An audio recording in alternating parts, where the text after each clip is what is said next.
Duet Heru dengan Basuki di Festival Dayung Ciliwung, hempaskan pamor Anies. Tujuan kami bukan untuk bisa saja mempopulerkan olahraga dayung, tapi juga untuk selalu memelihara Ciliwung. Okay?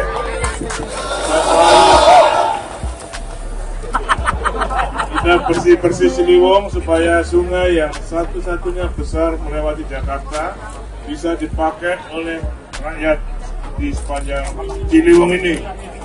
Ya, Pak PJ Gubernur akan melakukan kegiatan di Ciliwung ini 4 atau 6 bulan sekali, ya, supaya masyarakat tahu bahwa Ciliwung ini sangat bermanfaat untuk kita. Minggu lalu, penjabat Gubernur DKI Heru Budi Hartono hadir di acara Festival Dayung Ciliwung yang digelar oleh Kementerian PUPR serta Kementerian BUMN di Sungai Ciliwung. Heru datang bersama Menteri PUPR Basuki Hadimuljono. Memang acara ini adalah dalam rangka kegiatan mendayung, menyusuri sungai dari muara Sungai Ciliwung Pasar Rumput sampai Duku Atas. Sebelum saya bahas poin pentingnya, Heru berterima kasih kepada Basuki karena mengadakan acara Festival Dayung Ciliwung. Acara ini bukan sekedar acara lomba dayung, tapi ada misi penting, yaitu mengkampanyekan sebuah misi kepada masyarakat agar menjaga kebersihan kali. Pak Menteri, terima kasih. Tadi kami bersama dengan Pak Menteri PUPR dengan jajarannya, dan juga kami bersama rekan-rekan dari Bapak kepada kita semuanya.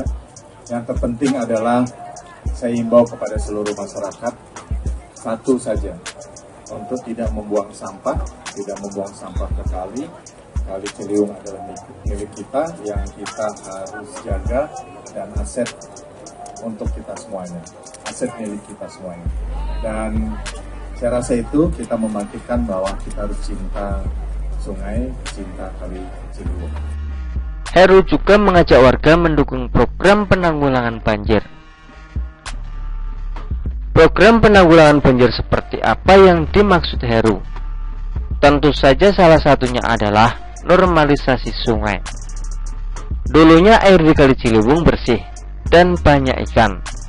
Seiring dengan padatnya penduduk, akibat urbanisasi gila-gilaan dan kebiasaan buruk dari masyarakat, sungai berubah jadi jorok dan penuh sampah.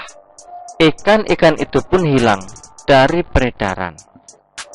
Lebar kali yang dulu bisa mencapai 25 meter sempat menyusut tinggal 5-10 meter karena sudah dipenuhi bangunan-bangunan liar di bantaran kali.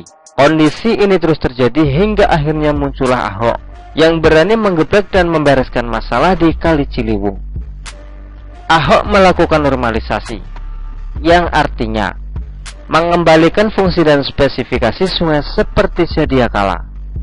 Dari yang sempit, dangkal dan kumuh, dikembalikan menjadi lebar, dalam dan tidak kumuh. Tapi sayang, normalisasi sungai hanya berjalan sekitar 50% saja sebelum Ahok lengser karena kalah di Pilkada DKI. Setelah itu, normalisasi pun mandek dan mangkrak.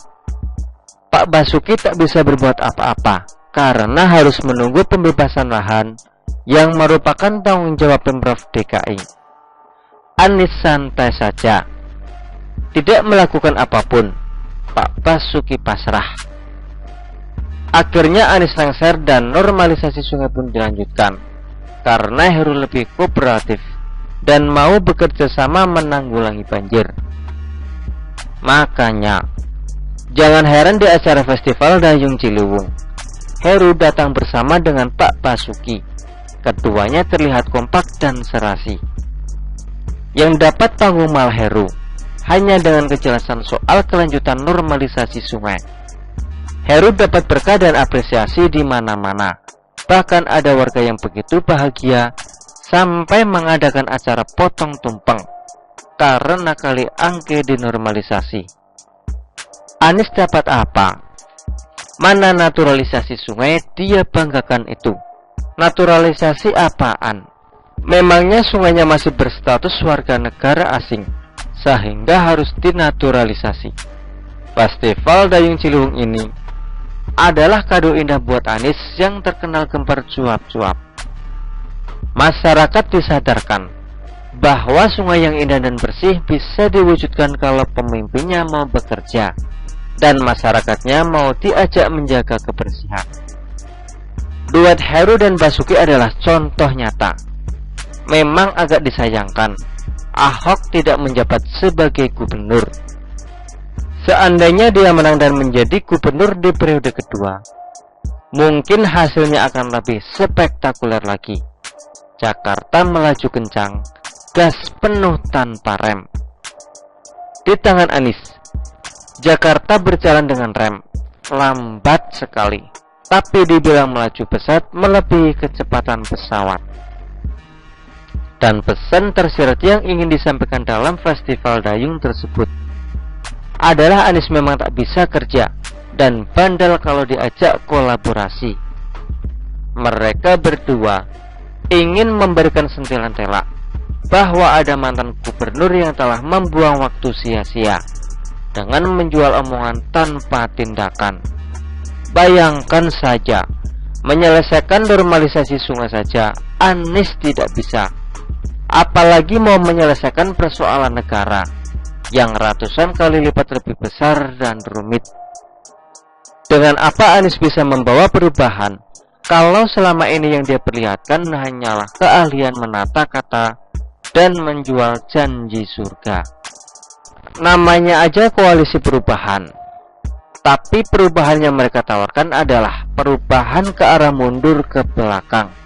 Perubahan yang dimaksud mungkin perubahan yang lebih baik bagi oligarki di belakang Anies. Jangan bilang Anies anti oligarki. Yang bilang Anies tanpa noda oligarki berarti tak paham dengan kelompok di sekeliling Anies. Lihat saja pesawat yang dia naiki, maka itu sudah cukup memantas semuanya.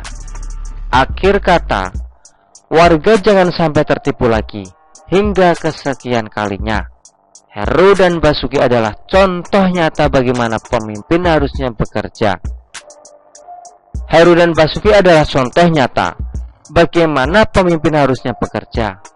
Jangan mau diberi angin surga yang sebenarnya angin busuk yang disemprot parfum.